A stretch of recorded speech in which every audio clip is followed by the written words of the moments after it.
my honor to introduce yet another person that I've had significant contact with over the past 10 years or more. And we contact and talk about design constantly. Grant is a Special Forces officer, obviously. A significant amount of time at Fort Bragg.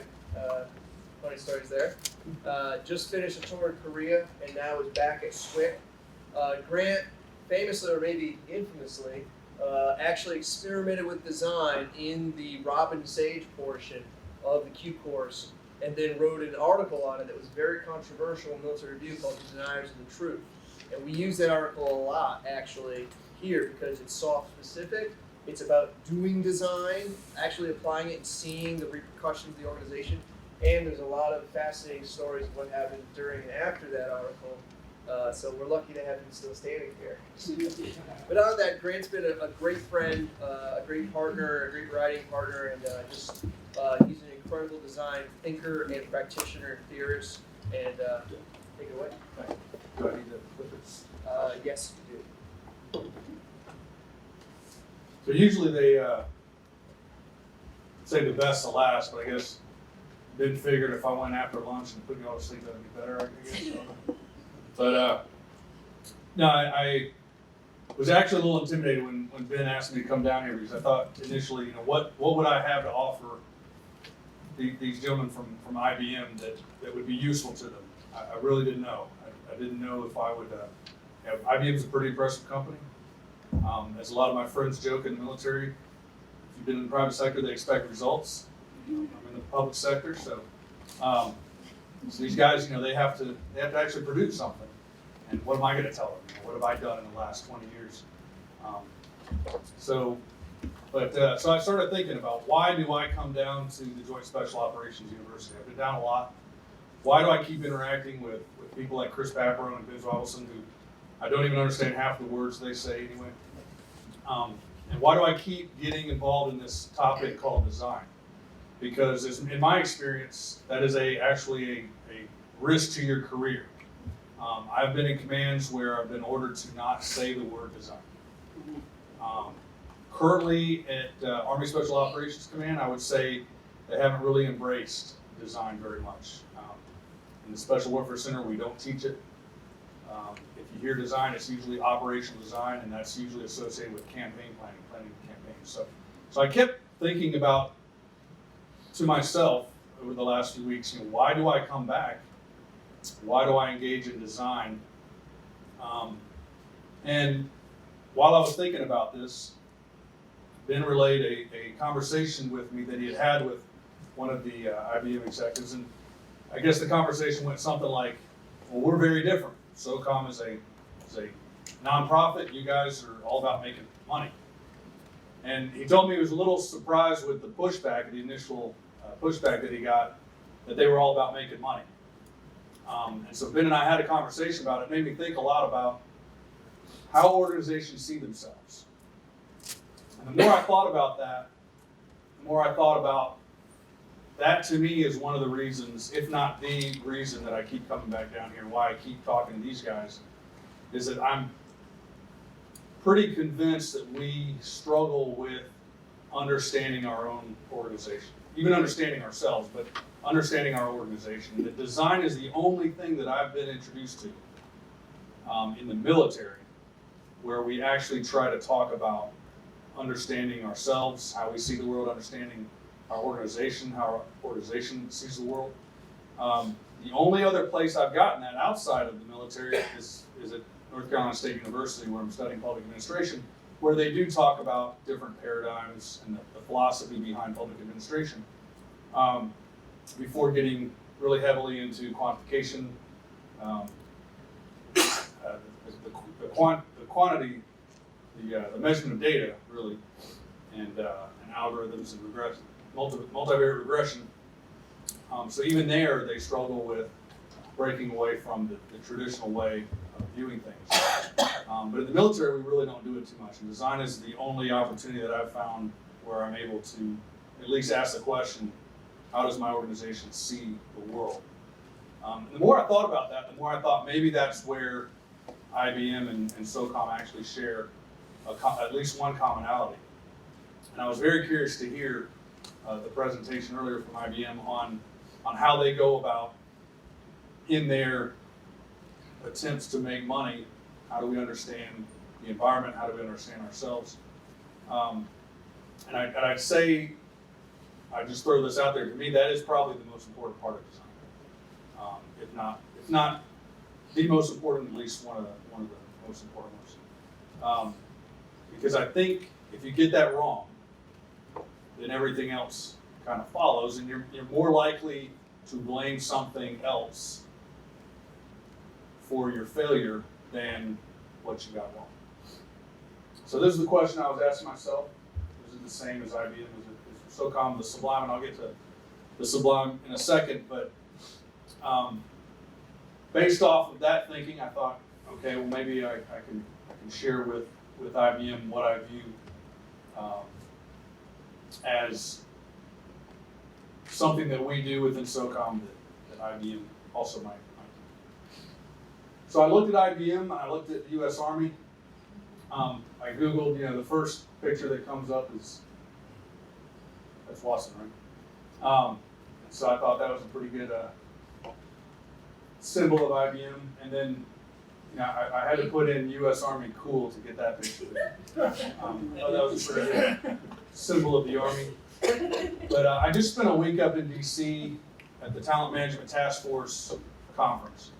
And so if you haven't heard, the Army, actually the entire DoD, has been told by Congress, change your personnel systems. Your personnel systems are terrible, they're antiquated, they were built for the Cold War, or even before that, and they're not working right now. And one of the examples is West Pointer, so he's already smart, gets out of West Point, gets selected for a Rhodes Scholarship, so that means he's really, really smart.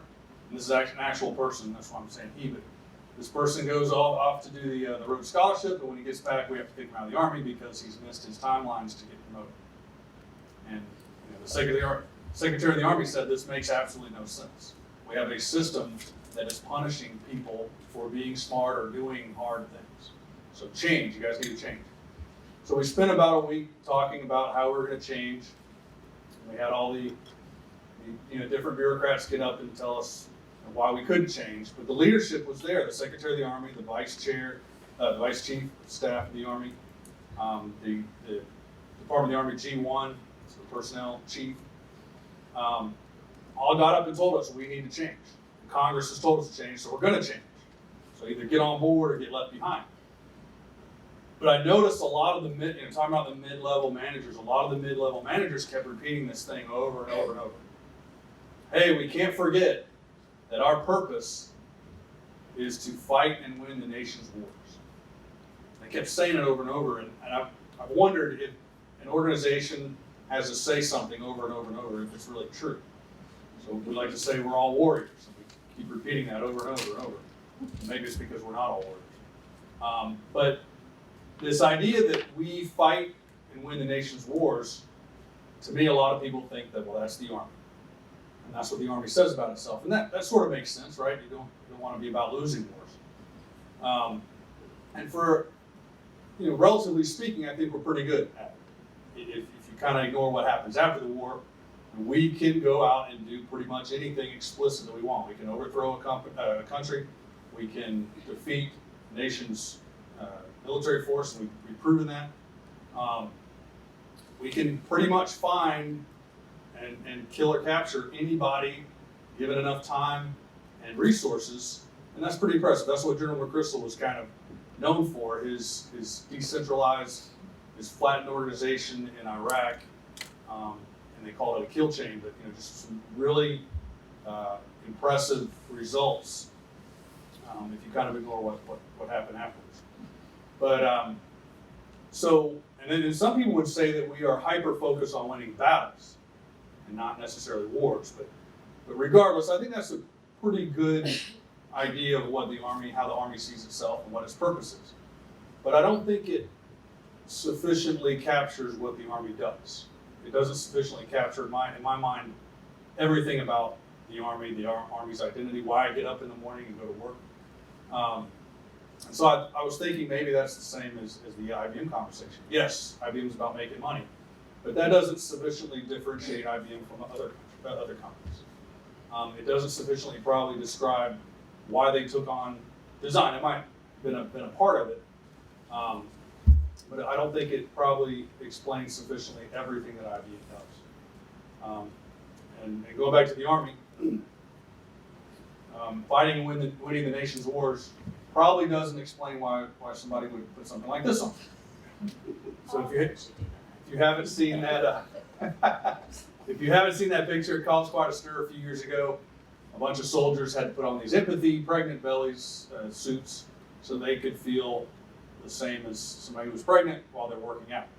A lot of people said this has nothing to do with fighting and winning the nation's wars, so there was a big debate about that. And I already mentioned the line about the public sector, and from Ghostbusters, Dan Aykroyd's line to Bill Murray. Hey, I've been in the private sector. They expect results. That's a joke that a lot of us use at the Special Warfare Center. It's actually not true, right? We do in the public sector care about results. The question is, are those results the ones that we're supposed to be going towards?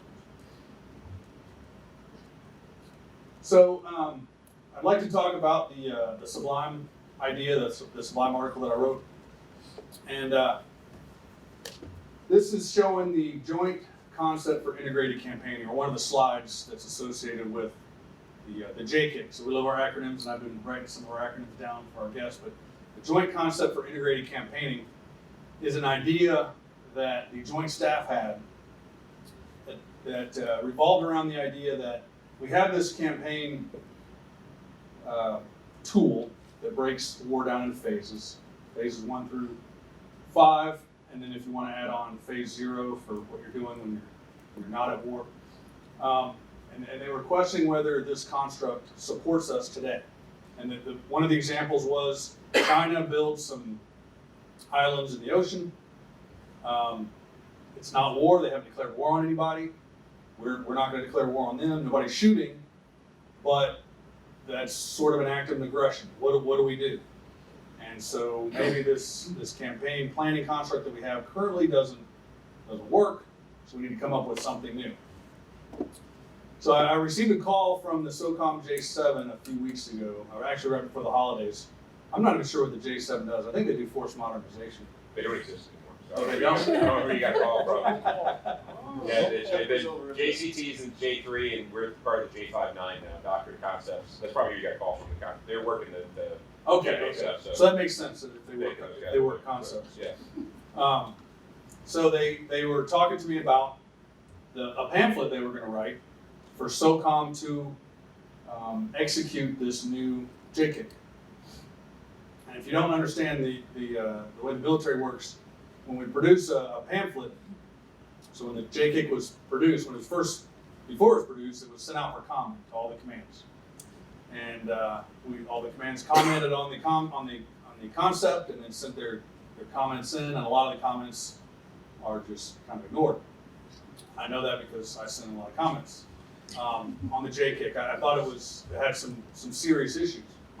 And so when it finally gets published, it goes back out to all these commands, and so the commands have to write, here's how you do it, since they didn't listen to us when they were writing.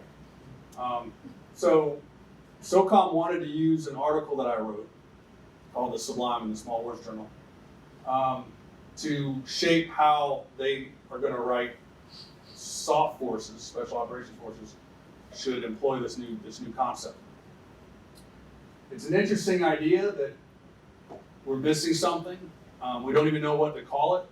So we played around with different names. We call it phase 0. We've called it left of bang, before the bang of war. We call it the gray zone.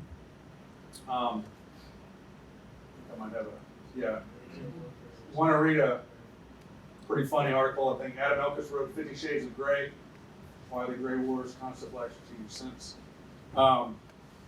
So we don't even know what to call this thing, but we're going to write, we're going to change a little bit the way we do campaign planning for this thing that we don't even know what it is. Can't even settle on a name for it.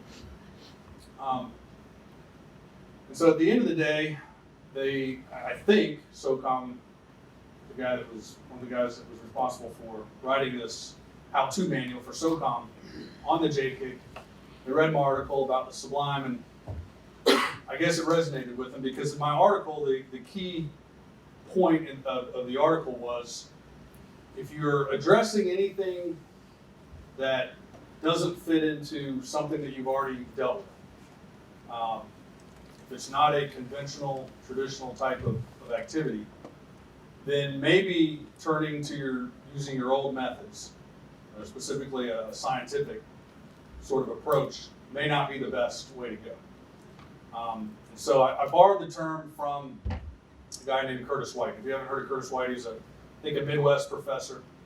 But he wrote a book about the middle mind of America.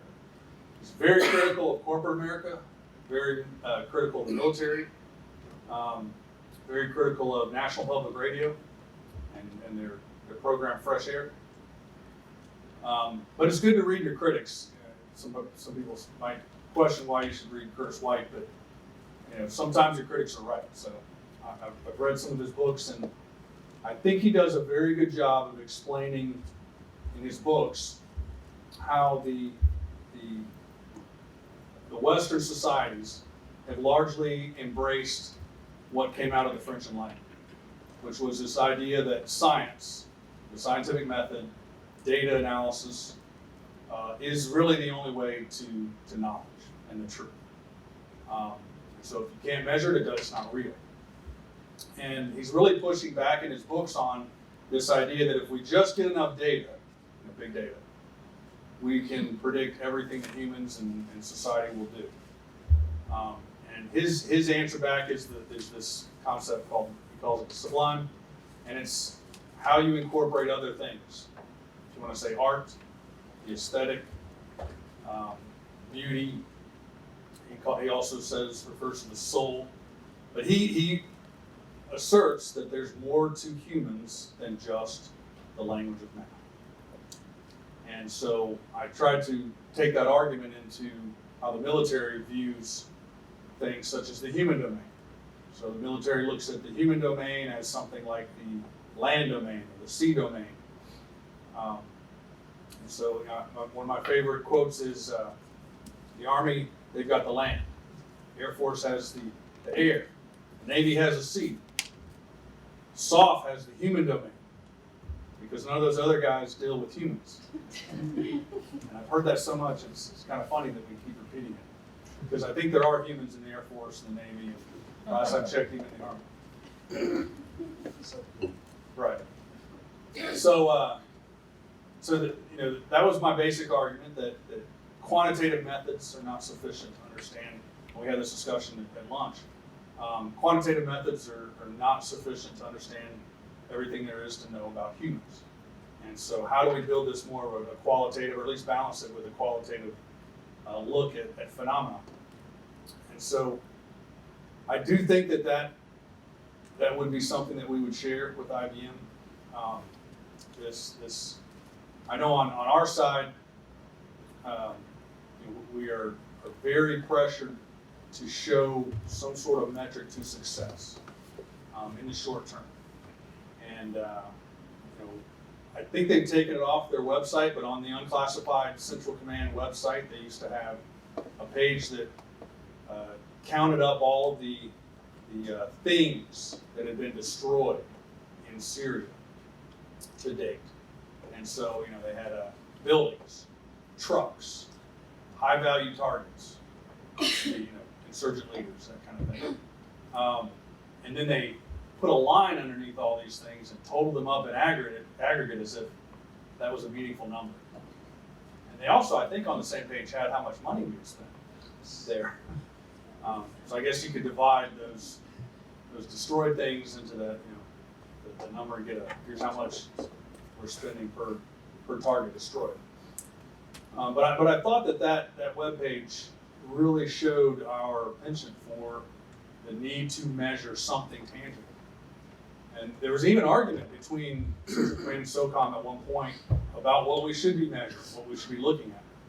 And the argument was between, well, if we take land away from ISIS and Syria, if the caliphate is what is important to them, therefore if we take their land away, then we will have defeated them, so we just need to measure how much land we have taken away. And then the other side was, no, there's an ideology involved that's much more important than the land. And then, of course, well, how do you measure ideology? Where does the ideology come from?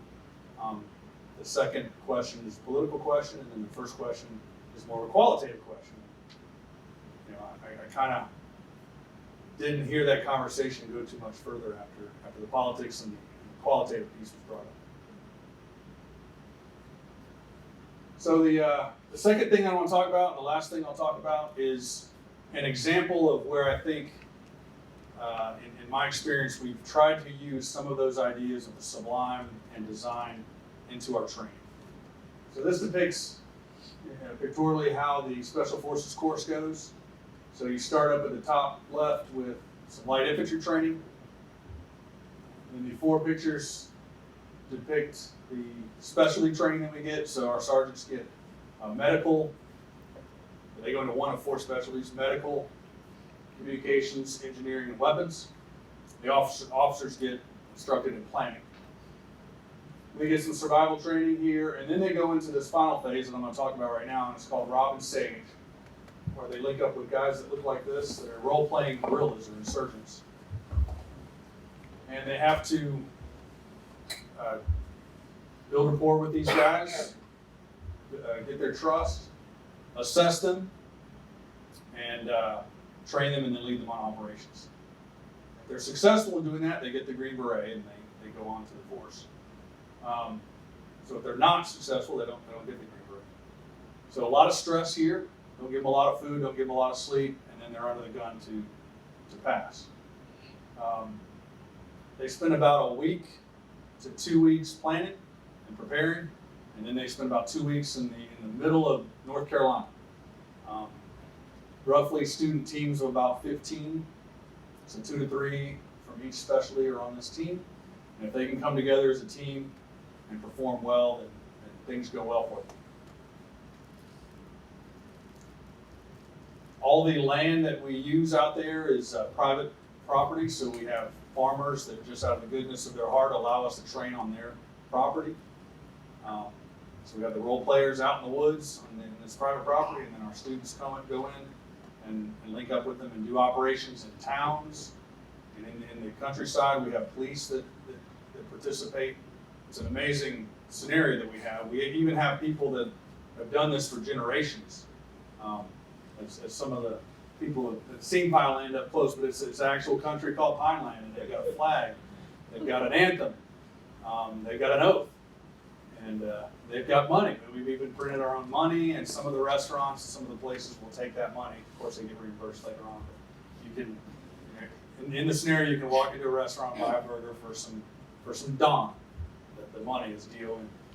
So it's a really engrossing scenario that they have, and it really tests these students to a tremendous degree. And you know, it never failed to amaze me to watch what happens to a team when a 14-year-old girl walks into their camp and says, "Hey, my parents were just shot by the evil government because you guys, walked through our property and they just thought that we were helping you. So I have nowhere to eat and nowhere to stay, and you got to take care of me." And this team has to take care of a 14-year-old girl. It's usually the farmer's daughter, somebody's daughter, and now they got to take care of her in their operations. And 14 years old is not too bad. It's kind of interesting when it's an 18-year-old daughter. The dynamic changes a lot, but the reason I bring this up is because prior to them going into this operation, this 2-week field exercise, they have to do some planning. The officers are given one tool, and that tool is another acronym for you, MDMP, the Military Decision-Making Process. And if you're familiar with rational decision-making processes, that's what it is. So basically, gather all of your information that you need, do some analysis of what you think you need to go do, develop a few courses of action, usually the magic number is 3, and then pick one, wait them and pick one, and then develop your plan based off of that course of action decision. The plan is usually a backwards plan, deterministic plan, so here's my objective and my backwards plan to where I am now, and then execute. This is the only tool that we give the officers. And it works relatively well. I think it's arguable whether it's the best tool to use if you're going to conduct certain operations, but they'll use MDMP for like a raid. So if you're not familiar with what a raid is, you're going to fight your way on to or move to a certain objective, fight your way into it, and then do something there and then leave. So you're not staying. So you might blow up a communications node, you might rescue a hostage or something like that, but that's basically a raid. Well, a raid is pretty bounded in time and scope and space. So if you know where you're going, you know you're going to do a specific thing and then leave, you can use the deterministic planning, the backwards planning, and to a certain extent the MDMP for pretty good measure. You can actually measure your success in that kind of operation, right? When you leave with whatever you were told to do, that's your measurement of success. So for that tool, the officers do pretty well applying that tool to that situation. They struggle mightily when they have to apply it to this mission. So this mission is an unconventional warfare mission, which we call going into a country and either subverting it or working to overthrow it. So if you're going to be involved in an insurgency, it's by definition an open-ended mission. It's also very unknown how your actions on the ground are going to translate into a government someday being overthrown. Worse, if you're only there to subvert the government, then what does that even mean? Maybe the group you're working with doesn't want to subvert them, but your government and the U.S. government only wants to subvert them. So lots of complexity in there, and it's interesting to watch the officers try to fit that tool into that situation. When they use the tool for the raid, a lot of times the courses of action will be go left, go right, or go up the middle, or something along those lines. When they use MDMP, developing courses of action for this, it takes on some interesting effects. So they might say something like, well, we're going to do a FOCO insurgency or an urban insurgency.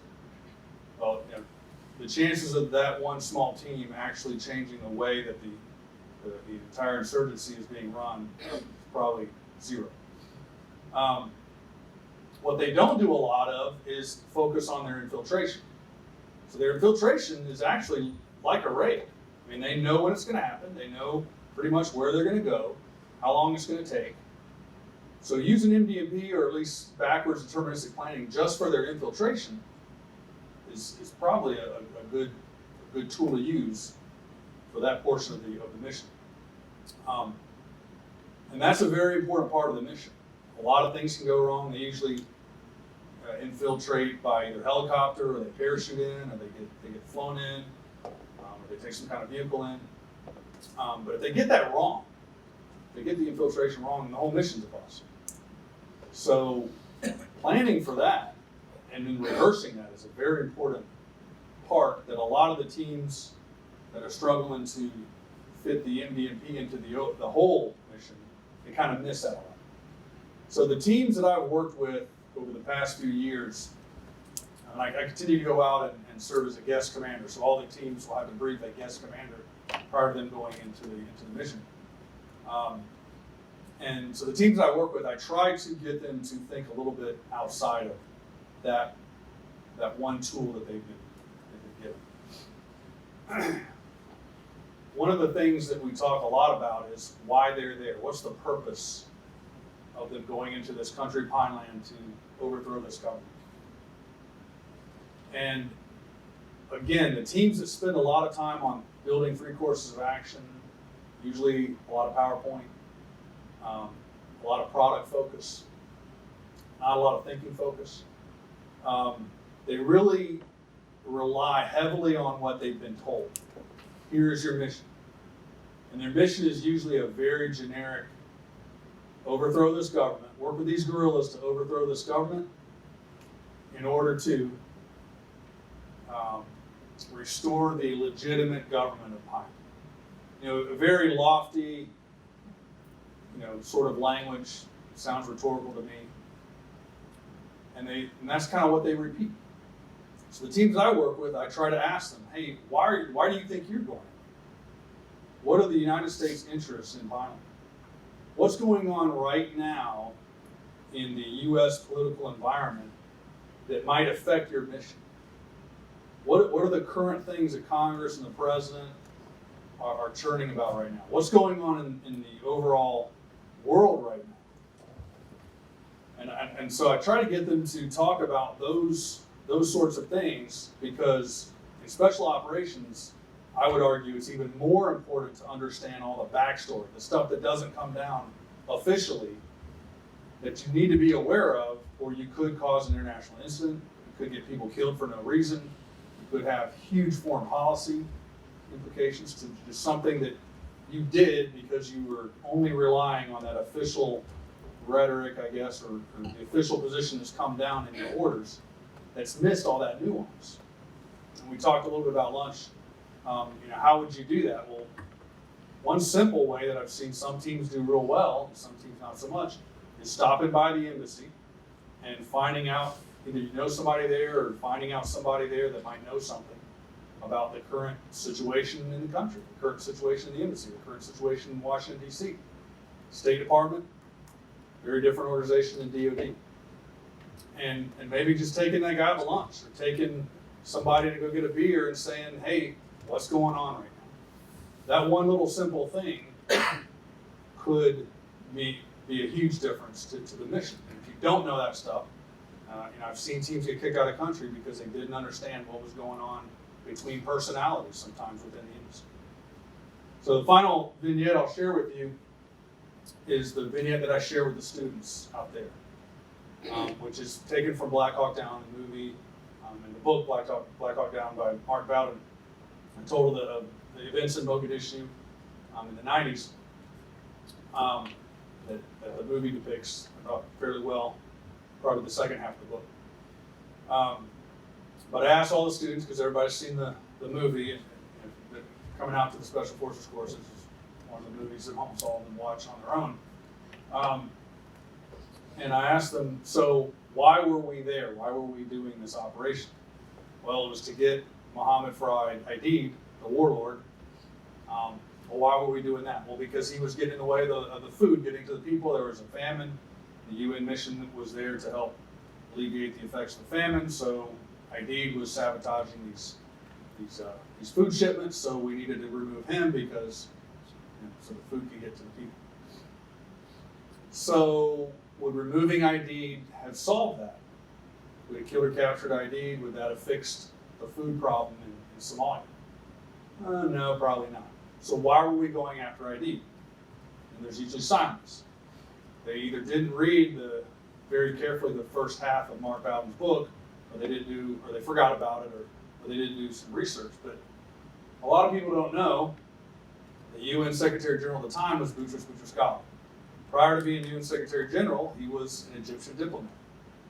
While he was an Egyptian diplomat, he was in a personal war with the tribe that was associated with ID'd. So he didn't like the guy. And he had pretty much talked his way into the U.S. taking on a personal vendetta against the warlord ID'd.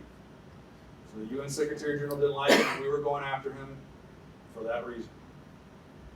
Nobody thought that removing him would fix the food problem. So when President Bill Clinton came into office, he asked the question of his National Security Council, why are we going after this guy ID'd?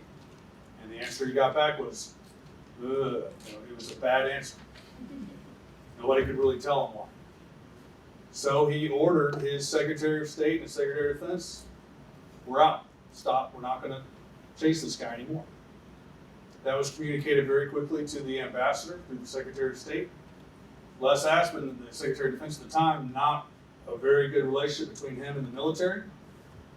That word did not get down to the task force in Mogadishu in a timely manner. Now there were some other issues, multiple chains of command, kind of confusing with the different channels there. But the bottom line is the decision had been made, don't chase ID'd. That mission was launched after that decision. That mission was launched and Americans died. And the ambassador was surprised when it happened. The president was surprised. I thought I said, don't go after him anymore. Why are we still doing this? one of the leaders of the task force came out to my commanding general staff college and talked to us about it, and we were able to ask some questions. And so I asked him, why did the ambassador down the street know that you weren't supposed to be chasing ID'd anymore? And you didn't. He said, at the time I didn't think it was my purview to take orders from the State Department. I was waiting for my military chain of command to give me those orders. So, you know, the president ordered something to happen, somebody knew it, and that didn't make it to him. Now, I'm not second guessing the people on the ground. If I was there, I probably would have made, you know, even bigger mistakes. That's not the purpose of that. But the purpose of me relaying that story is that in my mind, special operations leaders have to look beyond just their immediate ways of knowing things. They've got to reach out. They've got to question. They can't assume that their understanding or their ways of understanding, the way their organization makes sense of the world, the rhetoric that we use sometimes, for good reason, is sufficient to accomplish missions. And so when I had this conversation with the students out at Robin Sage, I think the light bulbs do go on. They understand that there are things out there that they need to be aware of. They can't totally rely on just the formal chains of command, the formal lines of communication. And we don't spend a ton of time, but we do start talking, in my mind, about a design-like topic, which is, okay, why does our organization have those types of formal chains of command? What are the good and what are the bad? Why do we use MD&P? Where does it come from? What's the good and what's the bad? And so we try to get more into, there's a lot of tools out there. All of them have positives and negatives associated with them. And it's incumbent upon you as a professional to understand that that tool or that set of tools that you've been taught have those pros and cons associated with them.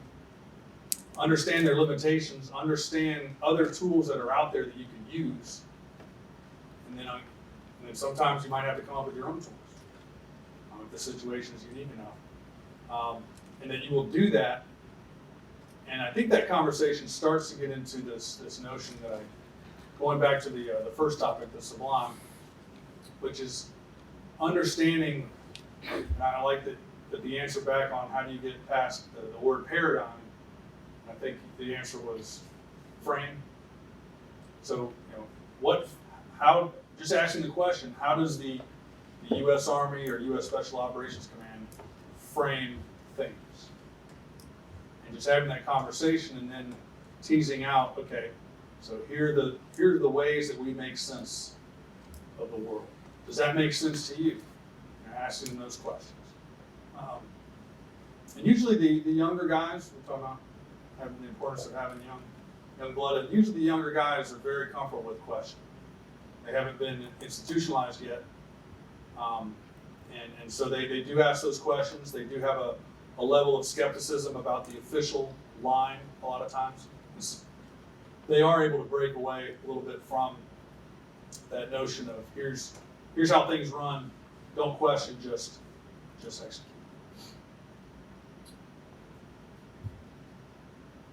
I think that's all I've got.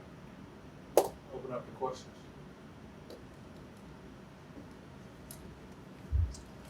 So Grant, on language, you mentioned this before, in a lot of our engagements, particularly in social media, where we talk to people that are skeptical or even outright hostile on some of the disruptive things that design does in a military context, there's the argument of prove it, show me, with the caveat of, for you to prove it, you also need to use our language and our metrics and our structures.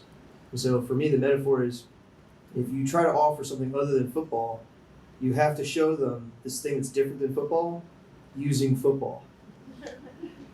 It becomes football.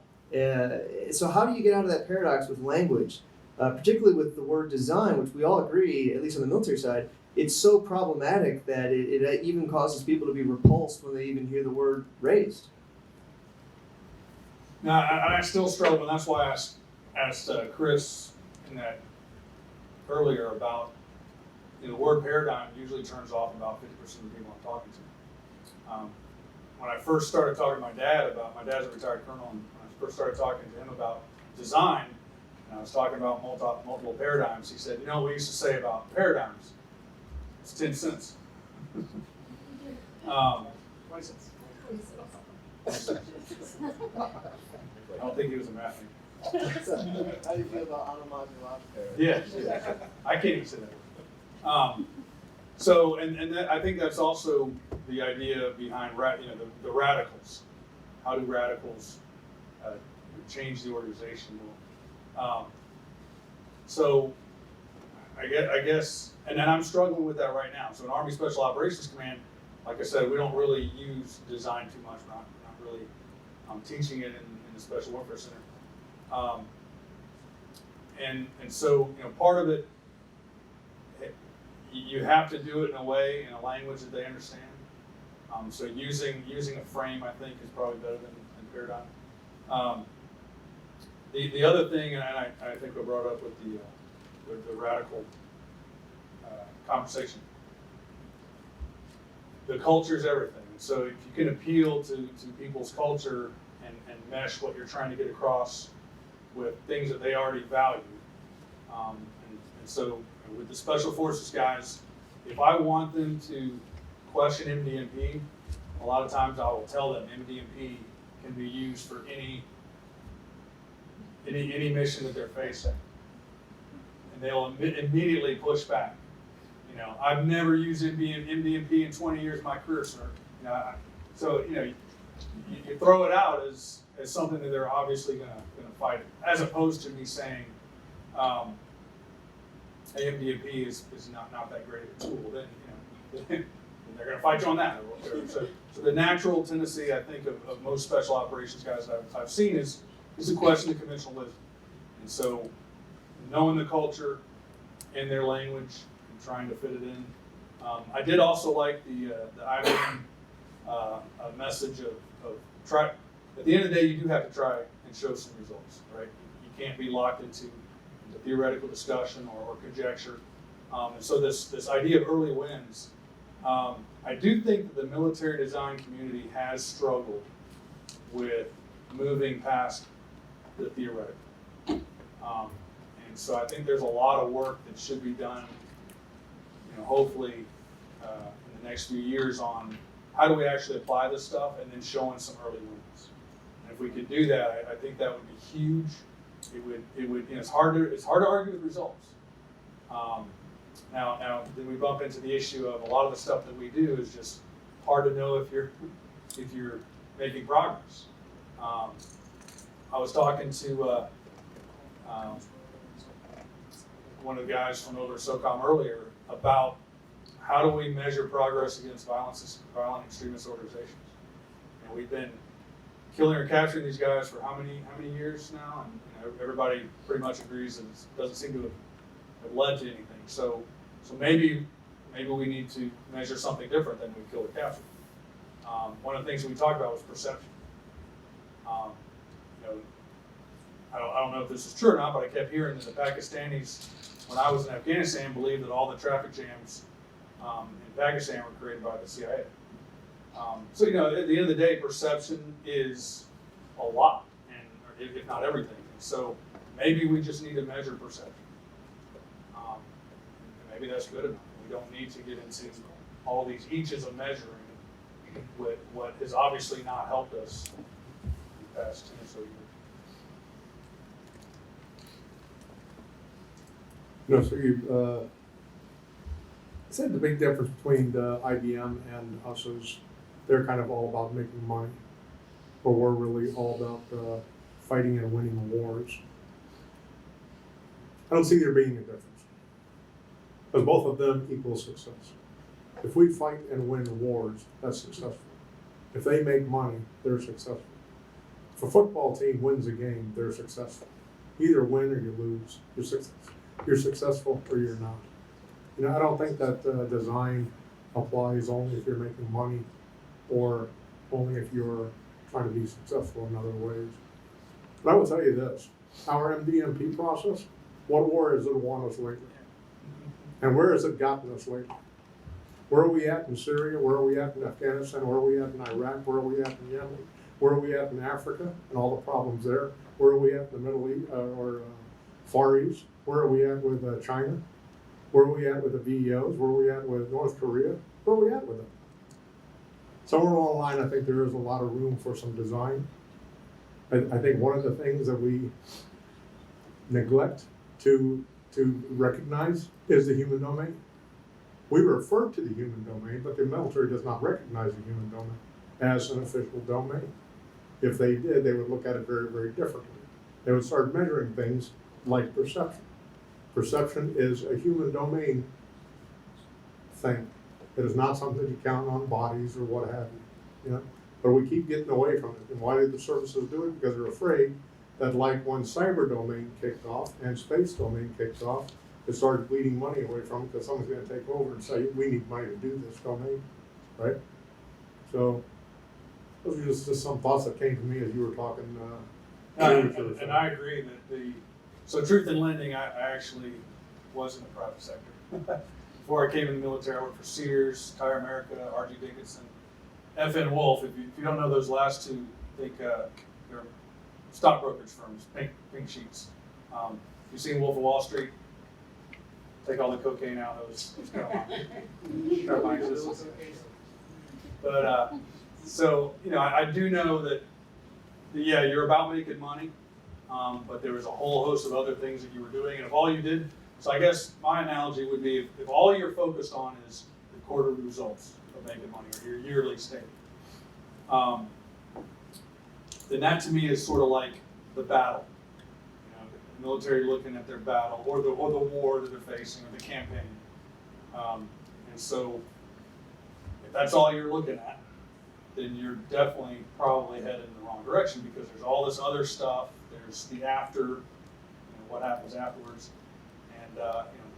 And Enron looked pretty good for a little while. They were making some money in the short term, but you know, obviously they weren't focused on the other stuff that are very, very important for longevity purposes. And I'd argue that so that's kind of our problem. I think we've got that outlook. I mean, all of our systems. Think about all the things that back up a short-term focus. So every time I was in Afghanistan, I had an eval that was written for a year to be. When I left, it didn't matter if things I was working on fell apart on the day I left. It would not have affected you in the least. My rotation was a year. So, you know, my next job, I went immediately to my next job, which had nothing to do with the job or the unit that I was in Afghanistan. So we've got all these, and then you look at the congressional cycle, the funding cycle, the POM cycle at SOCOM, which is our planning out for our budget. All these things reinforce what I would say on the business side would be just a focus on an annual statement. And so that I think, yeah, so if the business has that problem, which I think we have that problem, and you're not doing some sort of thinking, reflection, you know, and I love that slide where the reflection piece is missing. A lot of us kind of pointed at each other and said, yeah, you know, we do the observation, and then we make something, and then we bring somebody else in to make an observation. Have any of you seen the charts of the assessments of the Afghans? Every year they look really bad on paper, and then they magically get really, really good, and the next year they're really, really bad, and it magically is correlated with the new unit coming in and assessing. Hey, Grant. You mentioned paradigm, and you mentioned your dad joke. I want to talk about paradox, and then you missed another dad joke, which is what the Navy would call a place where you park a couple of ships. But really, I want to talk about paradox was the idea of measuring success. We had this conversation earlier. When you have Department of the State, which is all about nothing happening, how do you measure nothing happening as being a good thing? It's kind of like your insurance policy. You know, it's really wasted money until you fall into your own mill. You know, So, you know, how do you, if we haven't had a nuclear war since, you know, for 70 years, you know, maybe we're okay. You know, we haven't had any major damage to the United States in terms of an external invasion or anything like that, like in the old days in Europe. Maybe we're doing okay, you know. So we tend to be hard on ourselves in the sense that maybe it's not winning these wars. Maybe it's just like New York City where the crime rate goes down, and you say you have to just maintain. You can't go to an end state where you've won the war. You know, there's nothing to win. It's just you just keep it at a low level where it's not affecting life in the United States. What do you think about that? I got the chance to work with the State Department a lot my last trip to Afghanistan, and we would meet for pizza and watch the Wire series, and you know we would always sit back. We were watching the one about the schools, and you know all the parallels between that show and Afghanistan and ISAF, and really resonated with us. And during our discussions, we would talk about the State Department, and a lot of the action officer level State Department people complained to me after getting their belly full of pizza about the pressure for them to take on our tools. And so, you know, one of the constant refrains from the military that they were hearing was, "You guys don't plan. You need to plan. You need to measure whether you're being successful with your plan." And I asked them, I said, "Well, you know, you guys do things. How do you do things? You just go out and shoot from the hip, or what? You know, what?" And they said, "Well, at least this guy's view of the way the State Department did things versus us was," he said, "I view, and a lot of my comrades view our activity as tending a garden. So, you know, there's a garden, and you're out there, and you know, part of the garden is just to look good. And you think certain parts of your garden look good. Your neighbor might have a different opinion. And so that's a very subjective sort of determination. But at the end of the day, you're the gardener, and you want it to please you or your spouse or something, maybe your neighbors or whatever. But then part of your garden also sustains you. So maybe you've got some vegetables in your garden. So you've got multiple purposes. And sometimes you've got to leave your garden fallow so it'll regenerate. Sometimes you change up what you got or the purpose of your garden. Sometimes it may be all vegetables, maybe sometimes no, it's all flowers. And so you're not really aiming for 10 years. In 10 years, I want it all to be vegetables. That's not what you're aiming at. You're not really aiming at anything. You generally just want a garden that pleases you over time. And you wouldn't make a plan to get there. It's an activity that you learn from. You're going to get better at growing vegetables. You're going to get better at growing flowers, that kind of thing. But what you're aiming at is just a generalized, I want it to please me or whoever you're looking at. And that, he said, helps them get over this limitation that we have to show something before we leave because we're whatever. So that was I think to me was very interesting. The other issue that they brought up was you guys are and I used to say 300-pound gorilla until someone told me a lot of gorillas are 300 pounds. You know, that's the 10,000-pound gorilla. When we show up, you know, we are the force within the United States government now. We've cut back on the State Department, we've cut back on our intel capabilities. But we used to do this thing called diplomacy. And a lot of problems in the world have to be solved by diplomacy. And unfortunately, we have a very, very good, huge, robust military capability. And when we're in the room, unfortunately, everybody kind of has a line to us. And so I think our combatant commands really run a lot of our foreign policy, just by dint of size and capability, et cetera.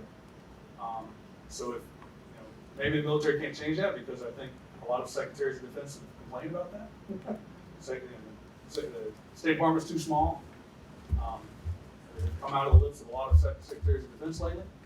But if we're not gonna change that because of the political situation right now, we at least have to come to grips with it. And I think, going back to that step of reflection, or using design, we would understand the limitations of the military driving so many things. And if the military's in charge, well, surely the military could try to mitigate that if they even understood that it existed. Is that sort of answer that question? Hold it down. Okay.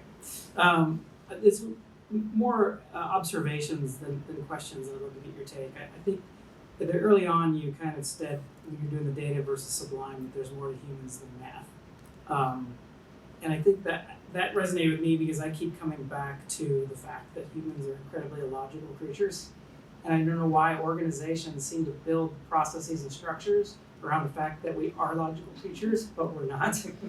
And that part of the beauty of design and design thinking, I think, is that through empathy, we gain a better understanding for human motivation and the fact that human beings are not always logical. And it's a skill to be developed like any other skill. And I think it's a skill that anybody can develop if they choose to do so.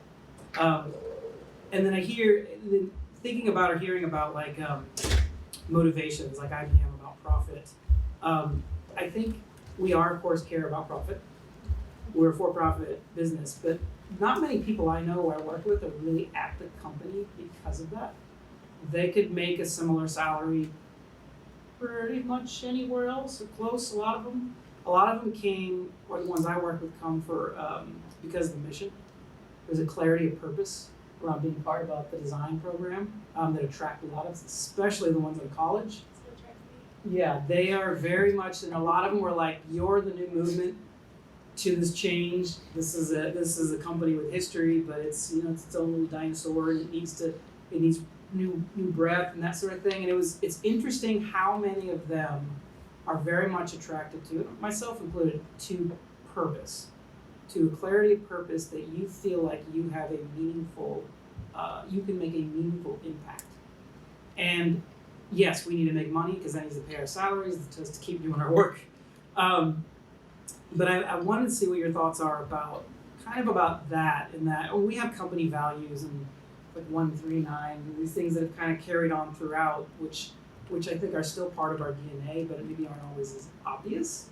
And certainly, like, I think if anything, I think there's an undercurrent of like liking to be the smartest people. Like IBM always touts how many patents we file and all. There's like an undercurrent of like smarty pants people that just is still there. Turing Award. Yeah, there you go, exactly. But I think the purpose thing, is something that I purposefully, I have seen spread in a way that hasn't in other employers that I've had. And I'm wondering kind of if there's parallels, because it's that seems to be a thing that would attract a lot of people to this, to become part of the Army or the Navy or whatever. When you said empathy, I totally agree with you. Unfortunately, a lot of people hear that in the military and they hear sympathy. And it's a soft word, right? It's not concrete like, well, that missile just destroyed that really bad headquarters. What is empathy? No, I 100% agree. And the dollars, so yeah, the average sergeant, at least the ones I've talked to, don't come to work because they want to win the next war. That's not what they're thinking, right? They're thinking of, I'm working with a really good group of professional folks who are really dedicated to being the best that they can be this day. And gearing up to go overseas for 3 to 6 months and do something that we really believe in all over the world. I mean, I had a 7th group Special Forces group is aligned with South America. So they get Spanish language and they go to South America. Now they go to Afghanistan a lot because we're so busy over there. But I was in Korea. I had a 7th group team show up in Korea. So what are you doing in Korea? Well, we're on the list to come over here if there's anything that crops up. So we're going to come over here to do a survey and find out about this part of the world before we show up. So, just dedicated professionals, they view a sense of purpose really associated with their team. people on their team. So I think that drives them way more than this idea of let's win the next war. You know, that's way more meaningful to them than that other thing. And the whole idea behind we're more than just math. In the Sublime, the book by Curtis White, he's really reacting to this idea that he asserts came from the French Enlightenment. And so I love the quote by David Deutsch. So, you know, when anybody pushes back in the military, well, that's a bunch of qualitative nonsense or it sounds like postmodernism to me. I always love to bring up David Deutsch because David Deutsch is a physicist. So that, you know, we're all aiming to be physicists. At the end of the day, that's the paradigm we'd really like to be.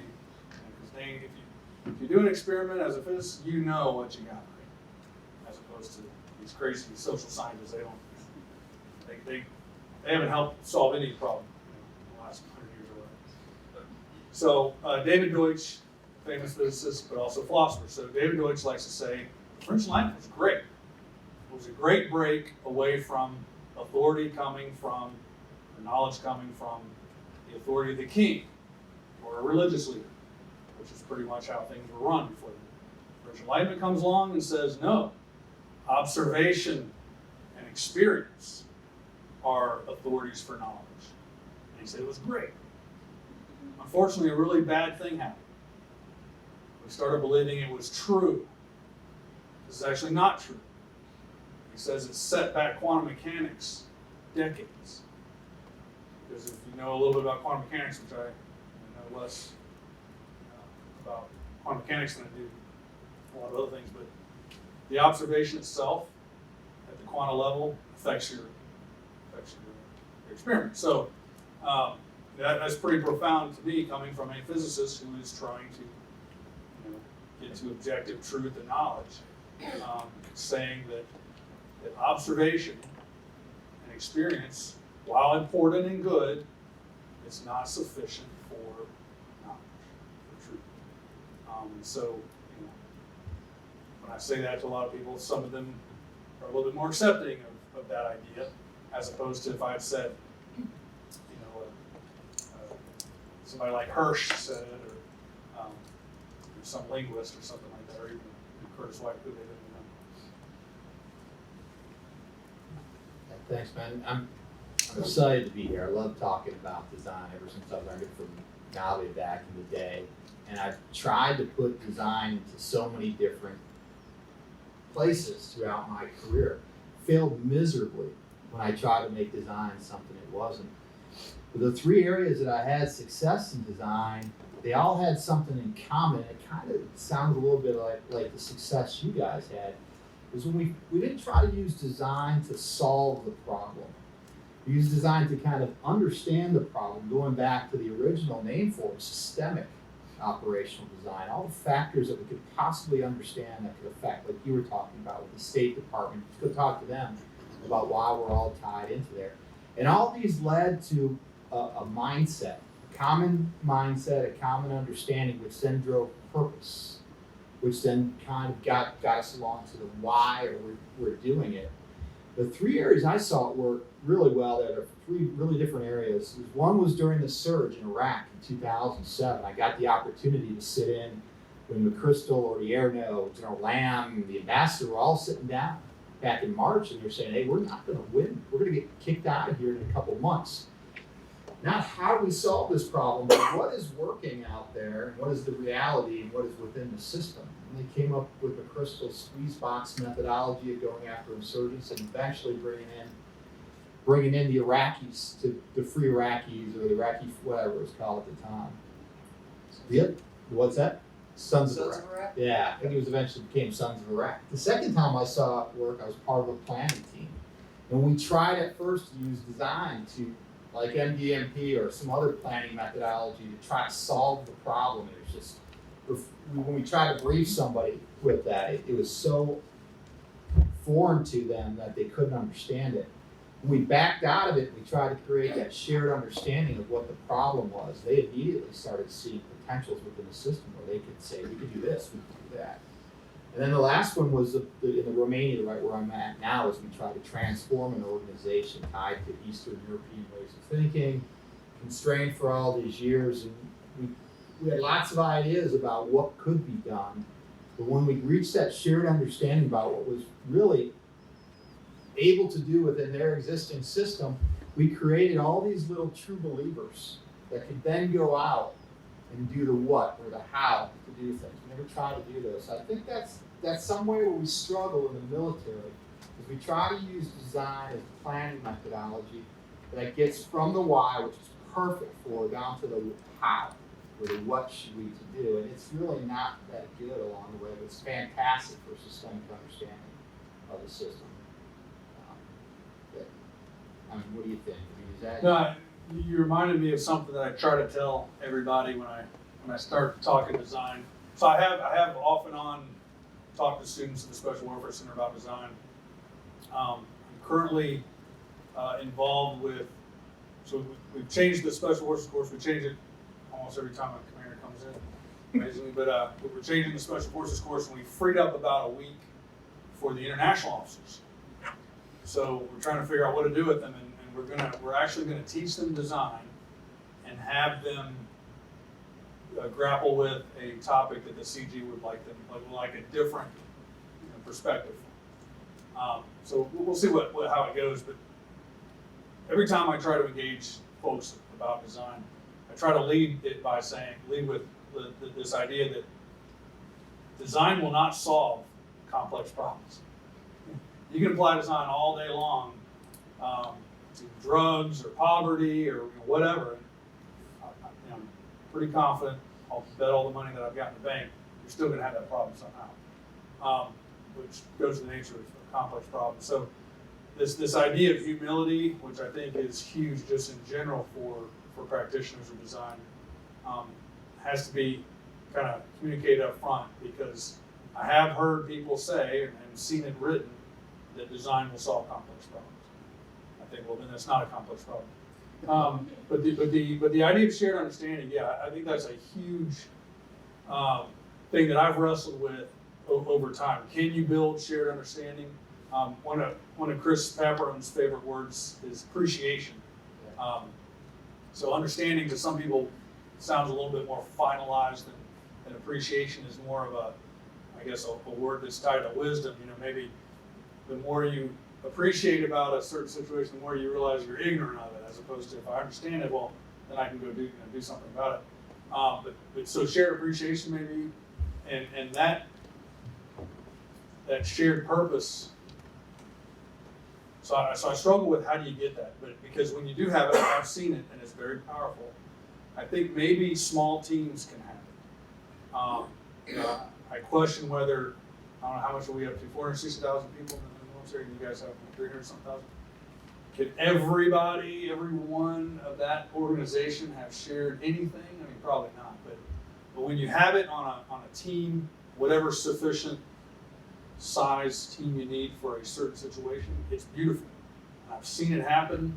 I've seen it happen in a size unit that's about 30. I think it was about 30 personnel. We were doing multiple hits on an urban area, and after you do a few types of those hits, just like a soccer team, you just start knowing where everybody's going to be and communicating, almost just by a look or a wink or something. And it's beautiful when that hits. It's almost like you're one mind. It's almost like a hive sort of mentality, and it's beautiful. I think it's very difficult to get to, and I think it's got to be usually small in number.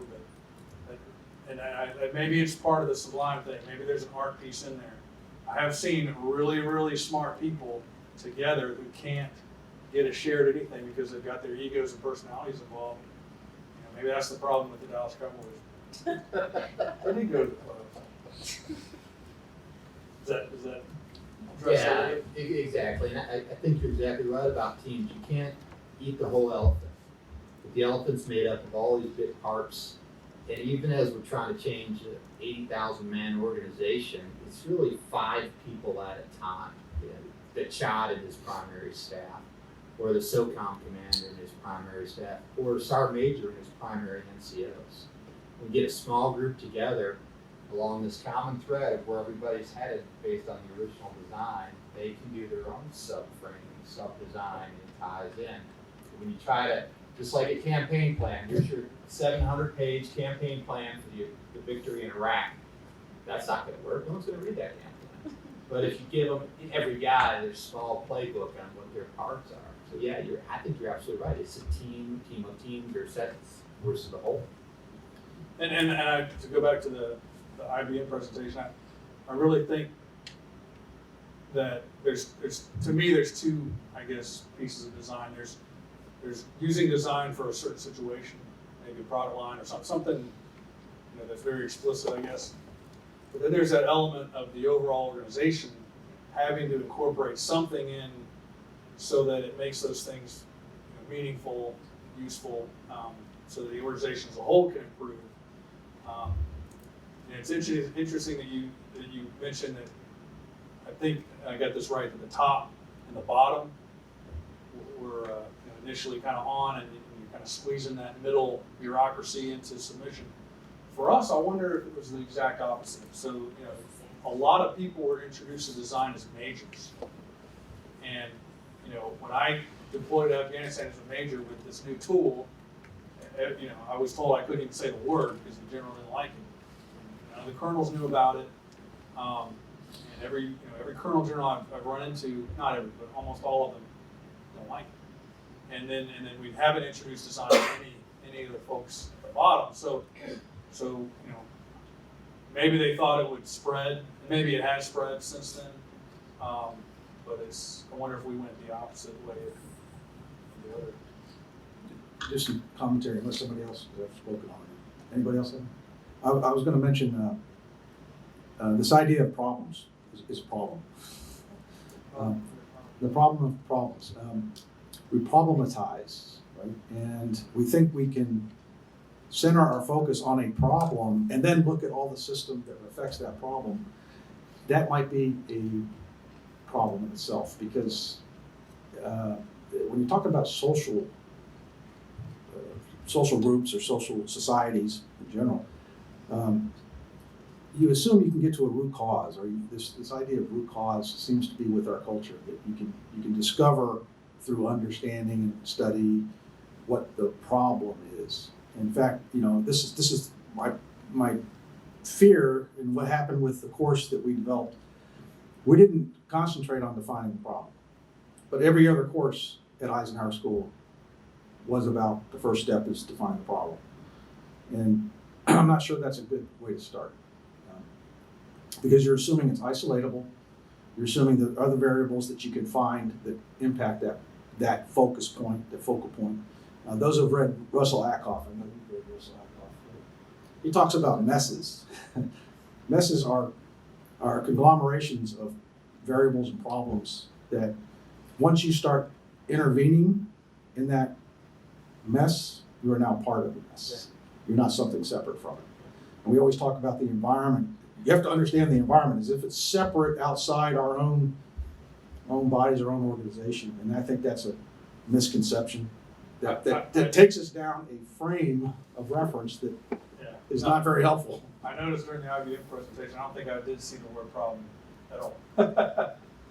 So, we don't talk about making money either. That's the job of about 10% of the company. The other 90% are focused on providing delightful customer experiences, or for our clients to provide delightful customer experiences. If I sit around working with a dozen other designers and some blockchain folks and a couple engineers to solve a problem, we're not saying how do we make more money. We're focused on how do we solve this problem to create a customer experience. And if you do that, the organization making money works its way out. right. Those people do their job right. And then the key that you brought up to me, at least, correct me if I'm wrong, is that you didn't start out with what's the problem. Eventually, you notice some problems that need to be solved, but that's not where you're starting. Yeah, tell the story about NASA and the president's vision. I think that's a great story right there. I think that illustrates. That wasn't my story. Well, you use it. You don't wanna tell? Oh, Grant. Well, that was you who said it. No. Wait, which one? No, that was Matt. Matt talked. That's right, Matt was talking about. You mean the I'm getting older. the hill? No. Yeah, the hill, right? The hill. He did not prescribe. He set a goal. He set a user enablement. He set a hill that had user enablement. But Ken Stanley, Oh, yes. talking about the Ken Okay. Stanley story. No, we talked about this at lunchtime. Sorry. See, I'm not so. You're the fourth guy. You got it. So there's a great, we had a lecturer 2 years ago, Ken Stanley, who was at Florida State University, and he's an artificial intelligence and robotics intelligence researcher. And he wrote a great book called How Greatness Cannot Be Planned. So if you haven't read that book, I strongly recommend it, because And watch this video. watch this video on YouTube, How Greatness Cannot Be Planned. And ignore the first part of the YouTube video, because some professor is just outraged and yelling at him right at the beginning. So there's actually an edited version that says something like, Ken Stanley's lecture without interruption. But Ken Stanley talks about the same point. He says, if we think about things in these long chains, we think of them as this had to lead to the next thing. So there's no emergence, it's just a linear path, but you only can do it in retrospectively. So in other words, the president's vision was the end of the road, not the beginning. But most people see it as the beginning, but Stanley says, no, actually the Wright brothers, and even before, but let's just start with the Wright brothers.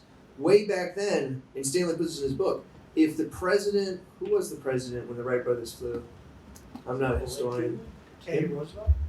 No, we're around there. All right, well, let's say Roosevelt went to the Wright brothers in the very first, it was the Signal Corps, I think, that was doing the air for the Army. Said, I want you by the end of the 1960s to put a man on the moon. Be impossible. Utterly impossible. It would have been a bad strategy, because Stanley says that everything was in place by 1961, 62, 63. Motivation included. And motivation included, and everything was there, including a Cold War motivation. And so then he was the one to really touch off just that last step. It's a fascinating argument on strategy. How Greatness Can Be Planned is a type of book, if you read it, it will really challenge how we do strategy in the military and demand you to think in different ways. And I don't have stock in that book. It sounds like that's what occurred at IBM too. You guys had the potential to do this new transformation into the design, but that potential couldn't have been realized until a certain point in time, where that individual came in and said, hey, I can make this happen. I showed success, now I can make it. If you tried to do that 5 years earlier, would anybody have allowed you to do that? Yeah, everybody was saying it would take longer to do, what was the 75% increase?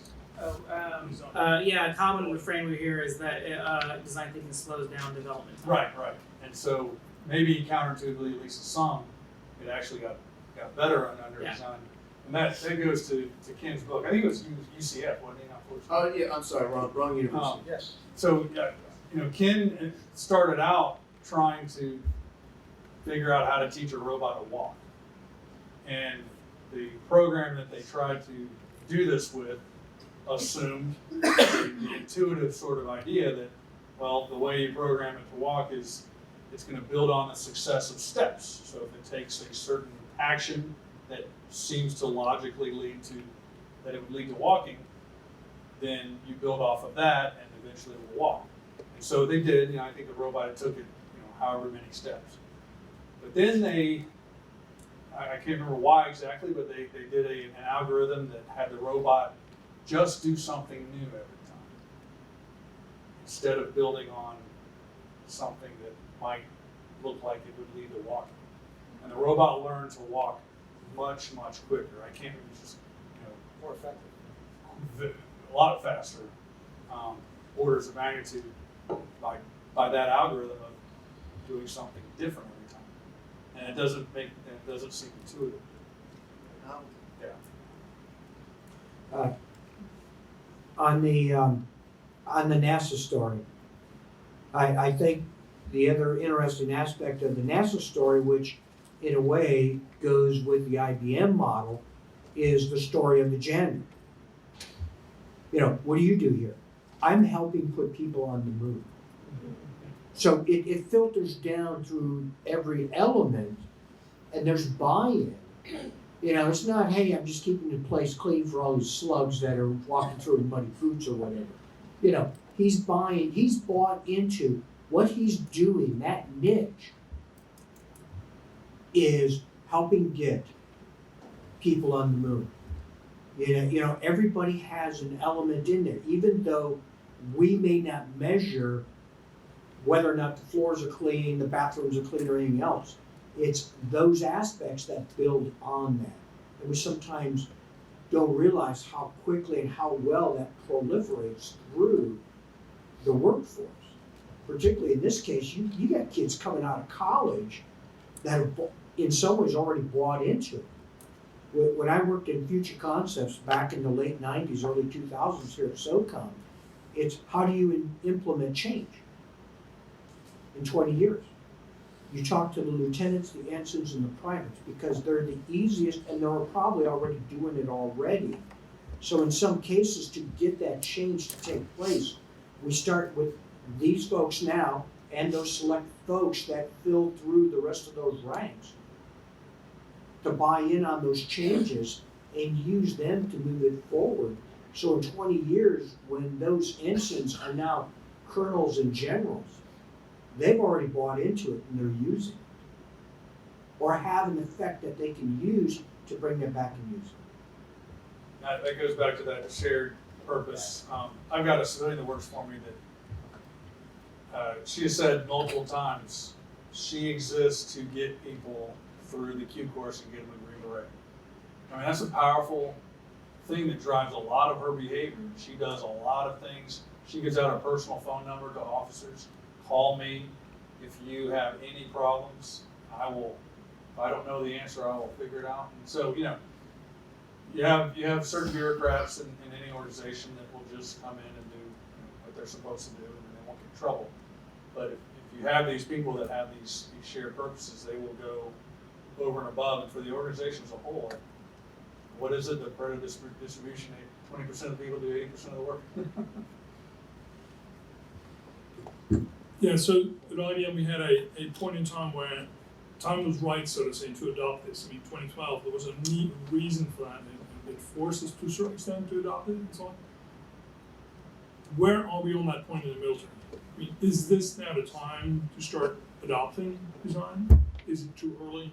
I mean, where are we in that?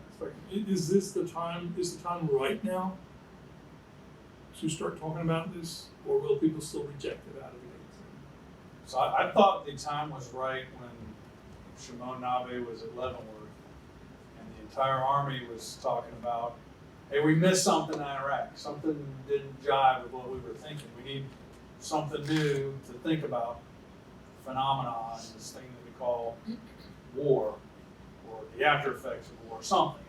I thought there was that was the time, and it wasn't. And then not too long ago, there were some high-ranking folks that were talking and asking, I thought, all the right questions.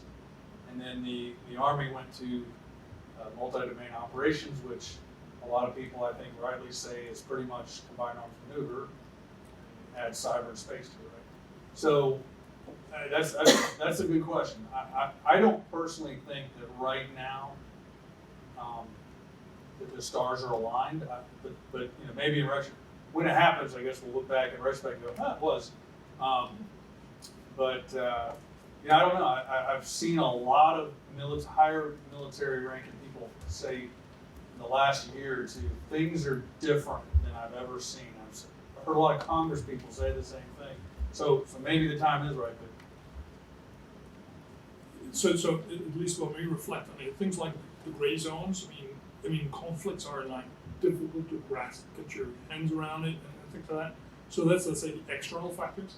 But also, I think technology now is starting to make a very important element. I mean, the whole introduction of AI, and how do you work that into your systems? How do you compete against it? I mean, I think we're now getting into that almost perfect storm, instead of saying, right. I mean, Liz, that would be my theory at this point in time. I can't back it up, but I mean, that's my gut feeling on this one. does anybody else think that we're at an inflection point? Well, I can't speak for all of the military force, but I can say here at JSOU, our new leadership is very innovative and open-minded, and I think they're what General Linder and General Thomas, they're both very looking for new ideas and new ways. So I think we're at a good place. I can't speak for the force. I've been out of the military for 10 years, so I don't really know. I'm not connected, but for JSOU, I think JSOU's in a good place. I think our structures and our systems prevent us from moving to that right now. If you look at the guys that have been successful in the sense of it, JSOC, very successful, even though they may not have known they've been using design as they look at problems and kind of get that understanding that rapidly hit things. But Crystal created a structure and a system to support all that. You have this hierarchical step-by-step system and all these middle managers that control processes along the way. It really does inhibit it. But if you've got Austin, down in Austin, the Futures Command starting to look at how we structure and do things, there's a potential that's right there. You'll need an advocate, just like y'all had an advocate. It's not necessarily the first guy that signs up for it, it's that second guy that signs up. Because the boss always has great ideas. And then they never go anywhere. But then his number two sees that there's potential over all his other brilliant ideas and jumps onto that. And then it's the gang pile on top of that. But I think the structures of our systems kind of inhibit any design to kind of emerge in the system. Not too long ago, someone was very critical of the geographical combatant command structure, and that the aggregate of that structure is impeding our use of, I would say, reflecting. I haven't heard that discussion lately, but I thought that might have been an inflection point. Grant, question on the future. So we've been on a lot of design activities with different units in SOCOM as well as beyond. A lot of focus on 2030, 2035, and so on, future operating concepts. I want to throw one date at you and explain it, then ask for your thoughts. 2027, not too far away. So 2027, I think, is maybe the high water mark, because that will be the date that children who were born after 2007, who have only known a world with smartphones, with instant technology, information, social, everything. I was looking at my kids yesterday. We were having wings at a wing restaurant, and I'm talking with my buddy who's an adult, and then all of our kids are completely absorbed in their devices, all sitting there quietly, but all completely online connected. And his youngest is 3. And I'm just looking at them, just amazed that they learn differently, they think differently, they interact differently. They are so different from us. And in 2027, the first 20 or 18-year-old person will be joining the military and going through Robin Sage, that generation.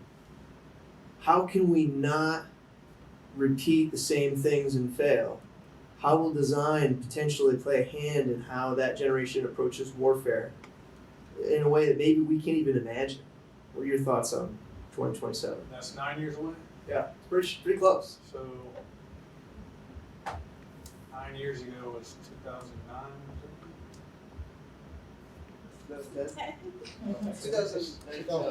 Oh, it is 2019. Yeah.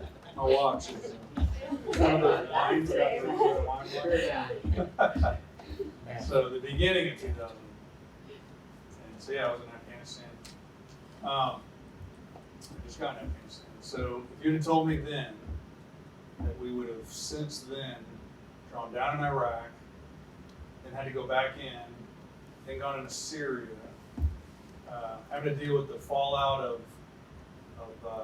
lots and lots of migrants coming into Europe. We would have had our first African American president, and then the so-called populist Republican president. I mean, probably would have gotten all that stuff wrong. So, but speaking of smartphones, I just read a terribly depressing article that was talking about how kids are not reading. So kids used to not read a lot, and now they read even less. And I know a personally who's got a 12 and a 14-year-old, and we have to take their phones away from them and send them to their rooms with a book to read, or they would not read. They would just be on their phones, either playing a game or doing social media with their friends. And And so what concerns me, I guess, is that generation coming to the Q course, the Special Forces Q course, and potentially have never read a book about insurgency. So right now, I'd say maybe, if I had to guess, a quarter of the folks that show up to the Special Forces course have read a book about insurgency. And that's not very high.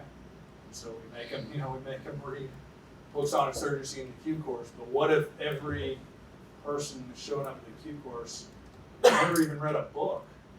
I mean, I'm hearing now that kids will not have read a book after high school. If they go to college, they won't have read a book after college. So the challenges associated with that, I think, would be huge, because I think design, if I would have to contemplate some of the things that I've had to in my design efforts without ever having read a book outside of school, would be impossible. And I don't think I could have done SAMS if I wouldn't have read anything outside of college. So that to me is terrifying. The challenges associated with that, I don't know. By 2010, you'd already had an African American president for 2 years, right? That's right. You're right. So I gotta just throw I'm in the second term. And it's why greatness can't be planned. What did I say? How? Thank you. You're not much of the details, though. We'll work on that. All words are made up. I don't watch the news, so I didn't know until. It's probably fake anyway. Quick question for you about if you had, and feel free to reject the premise, but if you had Matt Fagman's job for SOCOM, you were tasked with inculcating or sort of getting design infused across, getting in the culture, right? Culture of design and design thinking across the SOCOM enterprise, and you had to focus or make a decision about, hey, design makes the most sense at the tactical, operational, or strategic level. Where would you put your resources? Building off of the IBM presentation, I think somehow they've got to do something to show some results. Does that imply tactical application? Possibly. Maybe if you're redirecting tactical action in a direction that looks counterintuitive, that nobody would have thought, and you're able to see some positive things coming out of that, I think that would be huge. And I think you could pick. There's a lot of issues that we struggle with in SOCOM. Talk about suicide. Talk about some of our discipline problems of late that have been in the news. I know General Thomas has asked multiple times, are we doing the right thing in Iraq and Syria? Some of the things that seem intuitive that we should be doing, that we've been doing for a while, but that everybody's now saying, has been saying for a while, doesn't seem to be working. If we took a design approach to any one of those things I just mentioned, and then we're able to do something that didn't seem intuitive, and you have a bunch of people saying, that doesn't make any sense, and then you were able to show something pretty quickly in a positive direction, I think that would, and I think there's certain organizations within SOCOM that if they do certain things, that a lot of people jump on board. And so I think maybe advertising some of the things that are happening right now a little bit more would potentially get more people on board. So maybe just having a team that sort of is starting to look at how do we inculcate this, and that eventually that team can go away because the culture has changed. I don't think it would be tremendously difficult to do, because I know some organizations that are using design, and we're not really advertising it too much. So that would be my initial comment. Makes me think of Matt's observations about the critical importance of communication and communication, storytelling of the successes, et cetera. And you're right, that's not something that I see around here often. I think it would be very, very helpful to start advertising the success stories behind the application of it. Design. all you hear about it is you hear about it, you hear about it, you hear about it. Okay, well, where's the proof? Give me an example. Show me where you used it and it worked. Show me another example where it worked, and so forth. Like you said, we don't talk about it. Yeah, if you could just simply show us something counterintuitive, like, oh, we just improved by Exactly. 75% this one thing. It doesn't necessarily have to result in, nirvana, but it just showed you something that's tangible that nobody was expecting. Yeah, and I think sometimes it doesn't necessarily have to be a metric like that. I mean, some of those early product wins, they're still, that we did the signature projects, I mean, those are products that were prototyped, they still had a long road to go, but, we crafted a successful prototype, you had users clamoring for it, telling you a good story about it, we were able to capture that outcome and socialize it. Some of that stuff, the power of storytelling is another thing, you probably put that up as another pillar within a program, is like really effective storytelling is amazing in terms of garnering people's faith to try something new, and that could even be its own practice, if you're really serious about it, because nothing captures information and motivates human behavior better sometimes than stories, because we're wired for it a lot longer than we were wired for agile and waterfall and all these other things. So that is really powerful, and that can gain you a lot of it can gain you some trust while you build those metrics as your program matures.